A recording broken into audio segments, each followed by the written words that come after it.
Assalamualaikum warahmatullahi wabarakatuh. Anak-anak rahmat yang berbahagia, kelas 5A dan kelas 5B, uhibbukum fillah. Bapak mencintai kalian karena Allah. Alhamdulillah, salatu wassalamu ala Rasulillah wa ala alihi wa ashabihi wa man sara ala nahdihi wa tamassaka bi sunnati ila yaumiddin.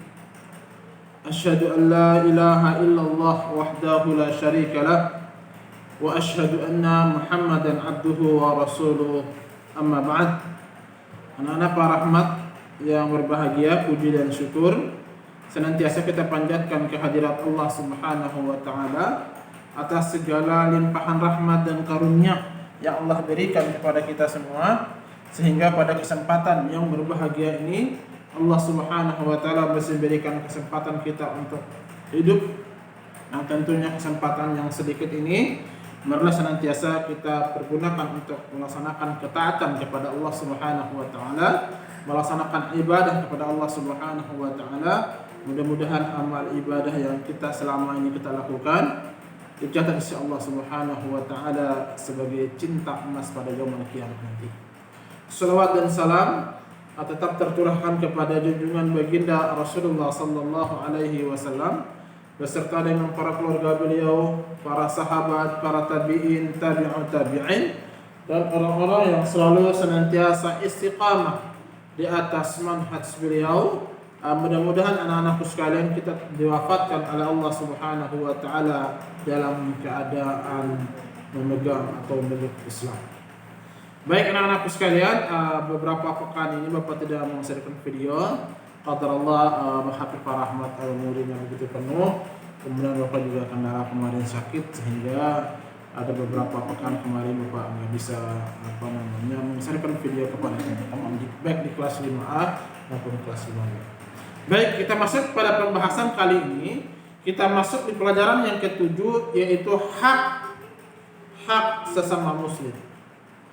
Atau dalam bahasa hadisnya, hakul muslim alal muslim sittun.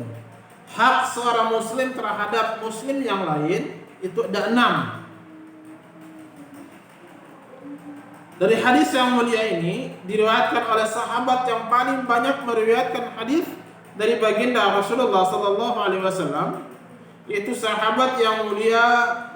Hadis yang akan kita bacakan ini melalui jalur sahabat yang mulia Abu Hurairah radhiyallahu taala an. Qala Rasulullah sallallahu alaihi wasallam, haqqul muslim 'alal muslim sittun. Ya.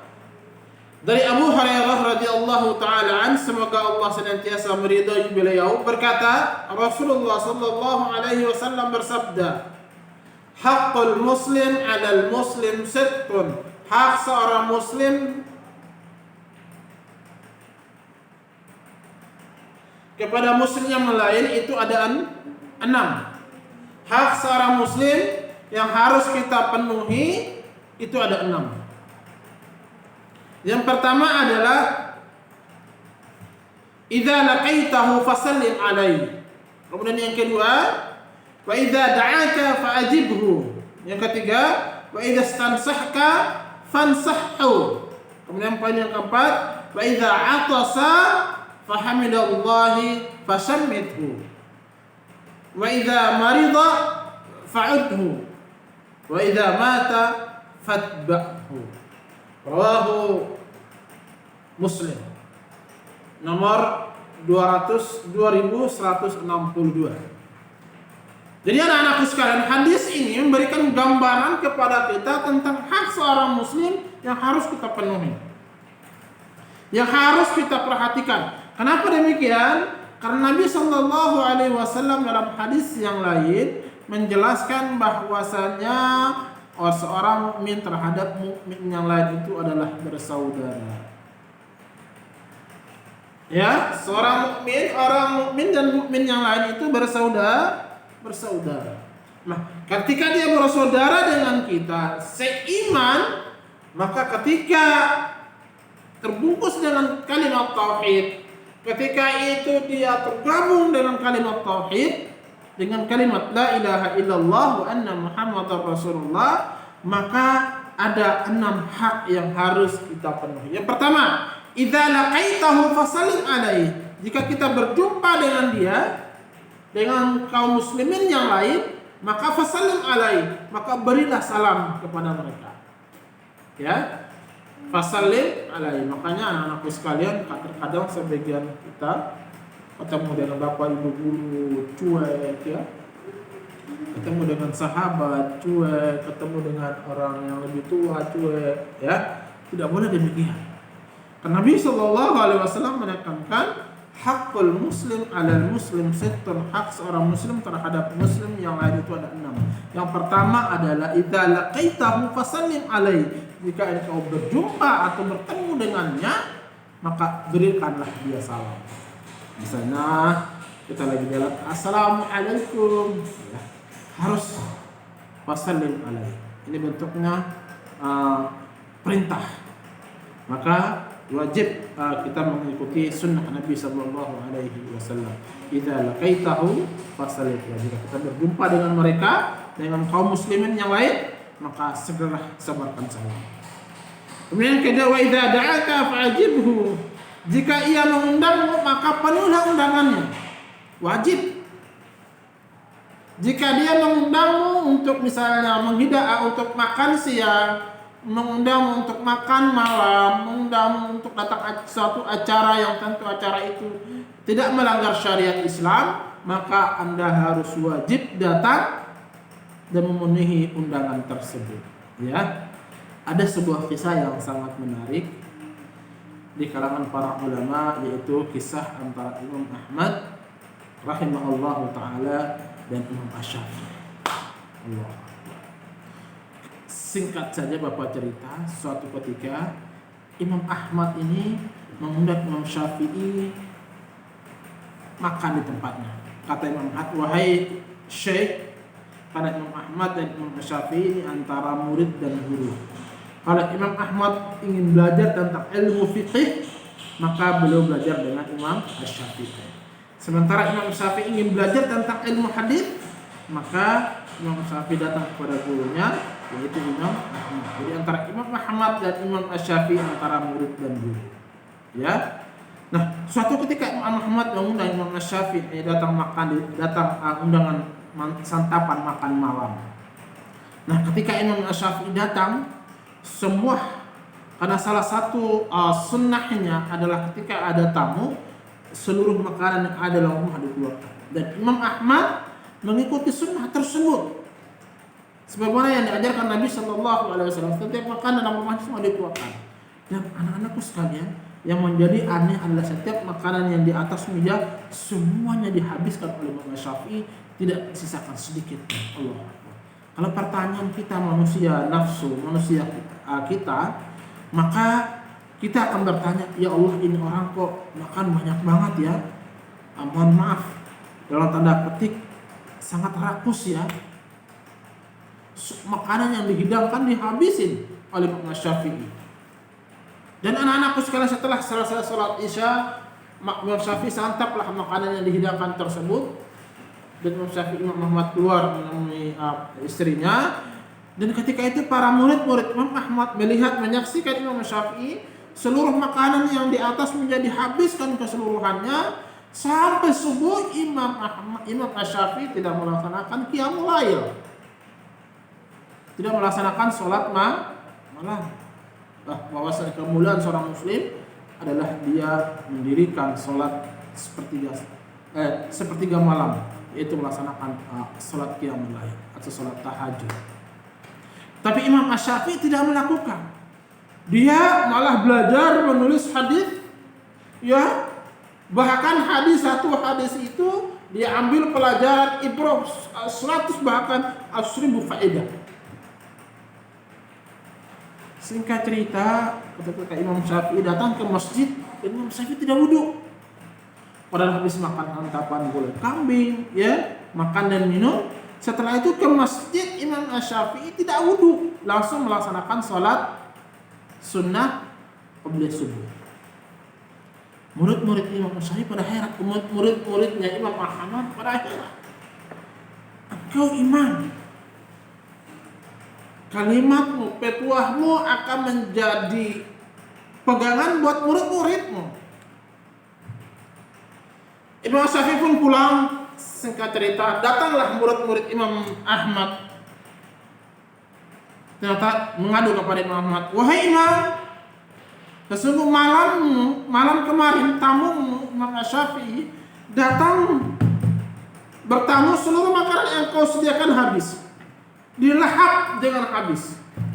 Kemudian dia tidak tidur malam, dan dia juga tidak melaksanakan sholat qiyamul lail, dan langsung ke masjid sholat sunnah qabliyah subuh. Sholat sunnah qabliyah subuh, beliau melaksanakan sholat subuh berjamaah dengan kaum muslimin di masjid. Setelah itu dia pulang dan beliau tidak wudhu. Imam Ahmad kaget, apakah demikian? Ya wahai Imam, semalam kami menyaksikan demikian. Akhirnya saat Imam Syafi'i datang dan bertamu lagi, dan karena hal ini sangat krusial sekali, Imam Ahmad memanggil Imam Syafi'i dan terjadilah dialog. Perhatikan, terjadilah dialog. Wahai Imam, sama dengan laporan dari para muridku bahwasanya semalam engkau tidak qiyamul lail. Engkau makan yang aku hidangkan, engkau habisin. Apa jawab Imam Syafi'i? Wahai Imam, sesungguhnya makanan yang kau hidangkan itu adalah makanan yang penuh dengan barakah, karena dihidangkan dengan orang-orang yang saleh. Allahu Akbar. Jadi anak-anakku sekalian, kalau ada makanan yang dihidangkan orang-orang saleh, maka segera dihabiskan, karena mengharap berkah yang terkandung dalam makanan tersebut. Kedua, kata Imam Muhammad, murid-murid, apakah kalian sudah dengar alasan Imam Syafi'i? Sudah. Sekarang poin yang kedua, kenapa engkau tidak melaksanakan qiyamul lail? Padahal kemuliaan seorang muslim itu adalah bangun di sepertiga malam dan melaksanakan sholat qiyamul lail atau sholat tahajud. Apa kata Imam Syafi'i? Wahai Imam, saya lebih mengutamakan yang wajib daripada yang sunnah. Saya menuntut ilmu adalah wajib, sebagaimana sabda Nabi sallallahu alaihi wasallam, talibul ilm fariidatun ala kulli muslim. Menuntut ilmu itu adalah wajib atas setiap muslim. Dan sehingga aku menuntut ilmu tersebut, aku mempelajari hadis tersebut, sehingga melupakan aku untuk qiyamul lail. Pertanyaan yang ketiga, wahai Imam,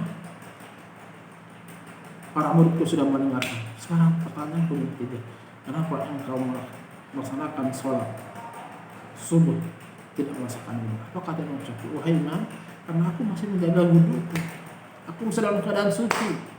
Berarti di sini ada ibrah, di sini ada pelajaran dari kita bahwasanya makan dan minum tidak membatalkan wudhu. Ya, sehingga alasan itu disampaikan, sehingga muridnya para Imam Ahmad juga memahami demikian. Ternyata apa yang dilakukan Imam Syafi'i itu merupakan kebaikan dan sunnah Nabi Sallallahu Alaihi Wasallam. Kemudian anak-anakku sekalian, yang ketiga, wa idza atasa fahmidallah fasammithu. Apabila dia bersin, maka ucapkan alhamdulillah, maka doakanlah ucapan tersebut dengan ya rahmakallah, semoga Allah Subhanahu wa taala merahmatimu. Kemudian poin yang keempat, poin yang kelima, wa idza marid fa'udhu, jika dia sakit maka jenguklah. Ya, kalau ada teman kita sakit maka jenguk. Misalnya contoh, ada Alkaf sakit, datang Hafiz, kata Hafiz, guru, assalamualaikum, hai kala, apa kabar? Karena itu merupakan salah satu tarbiyah yang diajarkan oleh baginda Rasulullah SAW.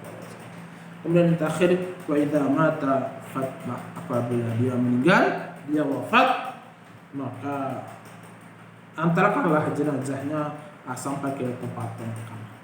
Jadi anak-anakku sekalian, begitu indahnya Islam, begitu indahnya Islam mengajarkan kepada pengikutnya untuk saling senantiasa menghormati muslim yang lain.